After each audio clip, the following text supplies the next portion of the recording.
Halo rekan-rekan guru di Indonesia, jumpa lagi dengan saya Ibu H.C. Sumarsi dari SMA PGR 1 Bekasi dengan sekolah induk saya SMA Negeri 1 Bekasi. Kali ini saya akan membagikan pengalaman pada saat saya di kelas, khususnya pada saat saya menggunakan metode pembelajaran dengan presentasi kelompok.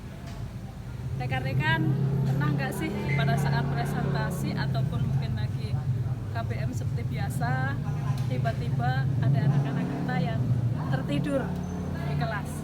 Pasti semuanya pernah mengalami. Nah, khususnya yang saya alami pada saat presentasi, kadang-kadang kalau kita lagi asik dengan kelompok yang melakukan presentasi, jika konsentrasi kita terpecah, tuh kadang-kadang ada anak-anak yang mengambil kesempatan itu untuk melakukan hal seperti tadi. Bagaimana sebagai guru saya mengatasi hal itu?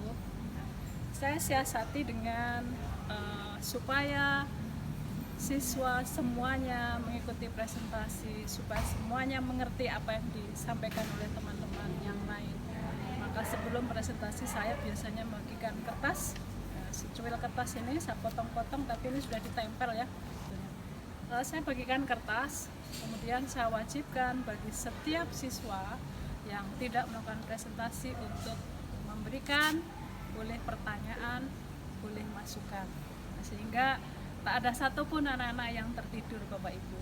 Nah, kemudian bagaimana setelah mereka menyampaikan pertanyaan secara tertulis ataupun masukan, kemudian saat kelompok sudah selesai, semua pertanyaan itu akan diserahkan kepada kelompok. Nah, biasanya kelompok bisa 1 sampai 6 orang.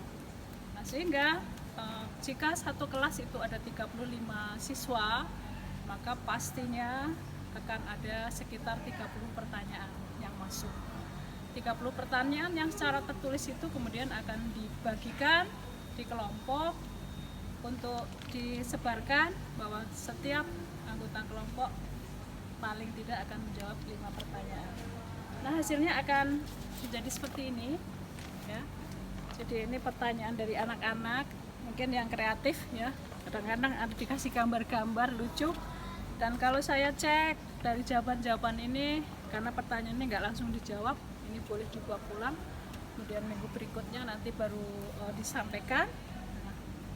Rata-rata pertanyaan sudah dijawab dengan benar, karena mungkin juga ada kesempatan mencari jawaban yang benar, mungkin melalui media sosial, mungkin melalui buku, ataupun catatan yang mereka punya. Jadi tidak susah untuk mengatasi anak-anak yang kadang-kadang mengambil kesempatan dalam kesempitan. Nah, kemudian juga ada lagi mungkin selain membuat hal seperti ini, saya kadang-kadang kalau misalnya ada yang tertidur, masih saja ada yang nakal tertidur ya, kenakalan siswa yang mungkin masih biasa ya, wajar. Saya bangunkan anak itu, kemudian saya bawa ke depan untuk ikut presentasi di depan, untuk ikut menjawab pertanyaan, dan itu ternyata aman. Nah, pada saat diskusi kelompok, presentasi kelompok, saya bisa mengatasi kelas dengan baik, dan anak-anak yang mungkin ada yang merasa terpaksa juga. Sebetulnya saya dengar sebetulnya lagi nggak ingin bertanya Bu hari ini, tapi dipaksa untuk bertanya. Nah, akhirnya ya pembelajaran bisa diikuti dengan baik oleh seluruh siswa. Nah, itu tadi pengalaman saya. Kasus yang saya sampaikan adalah bagaimana memotivasi siswa untuk ikut belajar dengan baik dan bertanggung jawab. Demikian dari saya. Selamat siang, semangat Bapak Ibu guru di Indonesia. Terima kasih.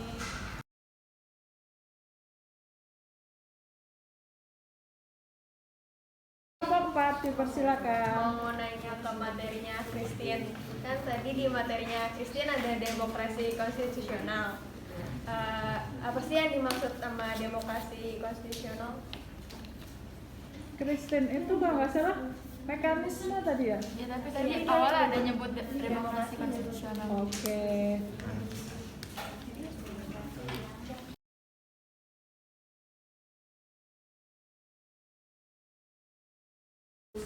Ulang. inti dari mekanisme pengambilan keputusan. Ya. Apakah jawabanmu? Nah, jadi mekanisme Ini ya. pengambilan Ya. keputusan tuh tujuannya biar kita dapetin satu suara yang mutlak. Jadi tadi kan udah ada beberapa suara tuh.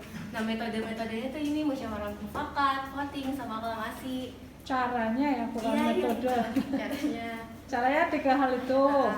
Terus tujuan utamanya supaya mendapatkan satu suara yang mutlak dari suara yang bulat ya, dan diterima dengan semuanya. senang atau terpaksa. Sepakat. Iya, dengan sepakat, diterima dengan lega. Gitu. Udah, Din. Bagaimana? Oke? Oke. Ya. Terima kasih.